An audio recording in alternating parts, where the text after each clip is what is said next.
सल्तनत काल का तानाशाह सुल्तान गयासुद्दीन बलबन याद है आपको?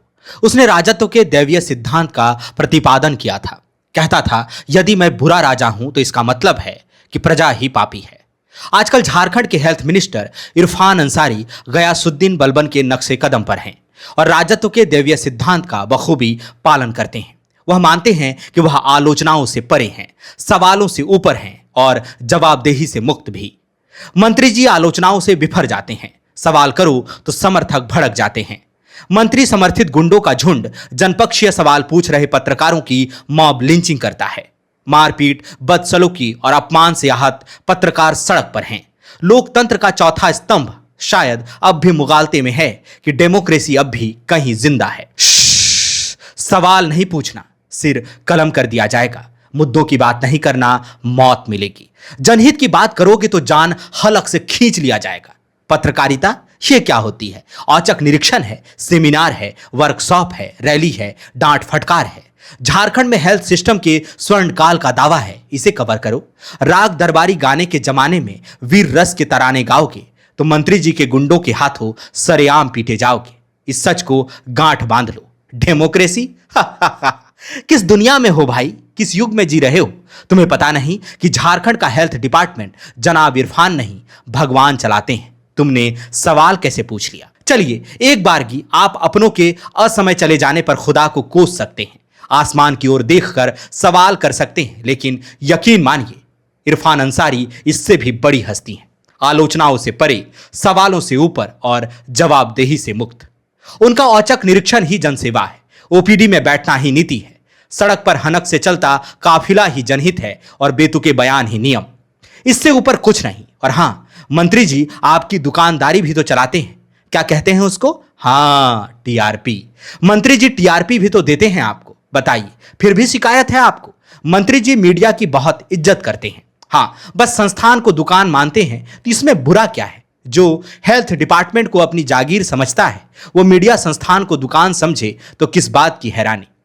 मंत्री जी को कोई अफसोस नहीं है, उनको कोई पछतावा नहीं है। उनके सामने उनके समर्थकों ने 2 पत्रकारों की मॉब लिंचिंग कर दी, लेकिन मंत्री जी का दिल भी देखिए कितना बड़ा है। कहते हैं हल्की धक्का मुक्की हुई है, सही है। मंत्री जी के सामने एयर एम्बुलेंस हादसे के पीड़ितों को मुआवजा मिलने या कंपनी पर कार्रवाई करने से जुड़े सवाल पूछकर पत्रकारों ने जो जघन्य अपराध किया है उसमें तो फांसी की सजा बनती थी। वहां मंत्री जी के उदार गुंडों ने केवल लात, घूंसे और थप्पड़ से ही काम चला लिया। यह क्या कम बड़ी बात है? एक तो तीसरी बार के विधायक, ऊपर से प्रदेश के स्वास्थ्य मंत्री।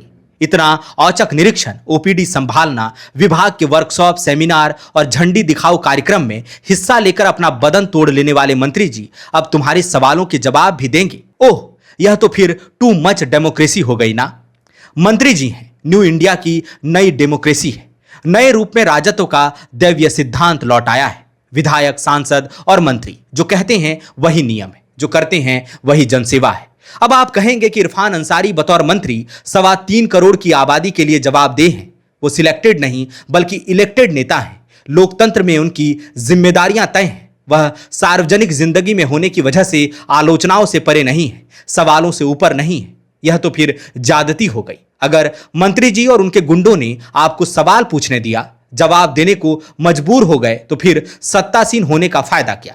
सत्ता की हनक, ताकत की धमक और रुतबे की चमक, लंबे काफिलों की शान और पल में हानि का शिकार हो जाने वाले मान का क्या होगा?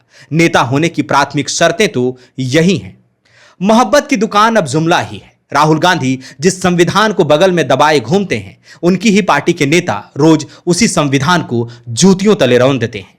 जिस डेमोक्रेसी की दुहाई प्रियंका गांधी देती हैं, इरफान अंसारी रोज उसकी धज्जियां उड़ाते हैं। जिस फ्रीडम ऑफ एक्सप्रेशन की हत्या हो जाने का दावा कांग्रेस पार्टी करती है, मंत्री इरफान अंसारी भी उसके कातिलों में शामिल हैं। मंत्री इरफान अंसारी चाहते हैं कि मीडिया भाट चारण बनकर राग दरबारी गाए। वह चाहते हैं कि पत्रकार उनके तमाशों पर स्तुति गान करे। उनको क्षणिक आलोचना भी नहीं भाती, उनको सवाल नहीं सुहाता। और यदि ऐसा है तो फिर सलाह है उनको कि मंत्री पद से इस्तीफा दें, राजनीति का त्याग करें, जामताड़ा वापस जाएं और फार्म हाउस में सब्जियां उगाएं। हालांकि खतरा वहां भी है। बाजार में किसी ने कह दिया कि सब्जियां घटिया क्वालिटी की हैं तो कहीं मंत्री जी के गुंडे उनको भी ना पीट डालें। कुछ हार्ट का प्रॉब्लम हो गया और सडनली हो गया, अचानक हो गया। तो Jeevan Jyoti super specialist hospital में एडमिट करके इनका एंजियोग्राफी कराया। एंजियोग्राफी करने के बाद वो अपना रिपोर्ट दिया कि इनका 95% प्लस ब्लॉकेज है, स्टेंट से काम नहीं चलेगा, इनको बाईपास करना ही पड़ेगा। तो कबीर हर्ब है। जब यहाँ पहुँचे फर्स्ट टाइम में इनको दिखाया तो माशाल्लाह रिपोर्ट बहुत बढ़िया है। 1 सप्ताह अंग्रेजी दवा चलाना है, उसके बाद दवाई बंद कर देना है। गोल, जहां 27 वर्षों के सफर में 17,000 से भी अधिक छात्रों ने डॉक्टर एवं इंजीनियर बनकर भरे सफलता की ऊंची उड़ान। जहां साधारण छात्र भी झारखंड टॉपर्स बनकर बना रहे इतिहास। दूरदर्शी शिक्षाविद श्री विपिन सिंह के मार्गदर्शन में मेडिकल एवं इंजीनियरिंग के लाखों छात्रों के लिए आशा की किरण के रूप में गोल, nation's leading institute. Biome institute NEET की तैयारी के लिए एक भरोसेमंद नाम। यहाँ अनुभवी फैकल्टी, स्मार्ट क्लासरूम और बेहतरीन टीचिंग मेथड से स्टूडेंट्स को मिलती है मजबूत तैयारी। यहाँ हर स्टूडेंट को मिलता है पर्सनल गाइडेंस और डाउट क्लियरिंग का पूरा सपोर्ट। नीट 2027 और 28 के लिए फेज 2 बैच 30 अप्रैल से शुरू हो रहा है। आज ही बायोम इंस्टीट्यूट से जुड़े और अपने डॉक्टर बनने के सपने को दे सही दिशा। बायोम इंस्टीट्यूट सिर्फ मेडिकल प्रिपरेशन का संस्थान।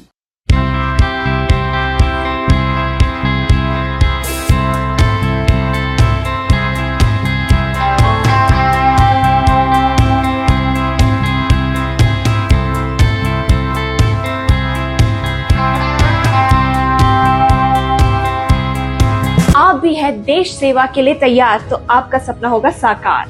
10th 12th के बाद एनडीए में जाने का रास्ता रॉ डिफेंस एकेडमी करेगी आसान। और एडमिशन से पहले सभी जरूरी क्राइटेरिया की जांच की जाती है, जैसे height, weight, eye rotation, chest measurement, carrying angle, colour blindness. यहाँ एक्स एंड सर्विंग ऑफिसर्स के गाइडेंस में रेगुलर एसएसबी और वो सब कुछ जो आपके एग्जाम क्रैक करने के लिए जरूरी है। मतलब एडमिशन से पहले ही आपको पता होगा कि कहाँ मेहनत करनी है।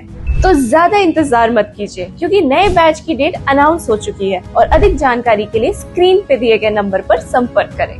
प्रतियोगिता परीक्षा की तैयारी का एकमात्र संस्थान NIBM banking, SSC, railway, JPSC परीक्षा की करे तैयारी। जौहरी का भूमिका ये संस्था अदा कर रही है और हीरा चमक रहा है। पूरे NIBM परिवार को मैं तहे दिल से धन्यवाद देती हूँ कि उन्होंने अपने कुम्हार के रोल को बहुत अच्छी तरह से निभाया। मेरा सिलेक्शन IBPS CSA में बैंक ऑफ महाराष्ट्र में हुआ है। करंटली मेरा RRBPO में हुआ है। मेरा सिलेक्शन बैंक ऑफ इंडिया में एज ऑफिसर स्केल 1 हुआ है। मेरा सिलेक्शन इंडियन ओवरसीज बैंक में एज PO हुआ है। NIBM झारखंड का एकमात्र संस्थान। thefollowup.in like, share and subscribe. www.thefollowup.in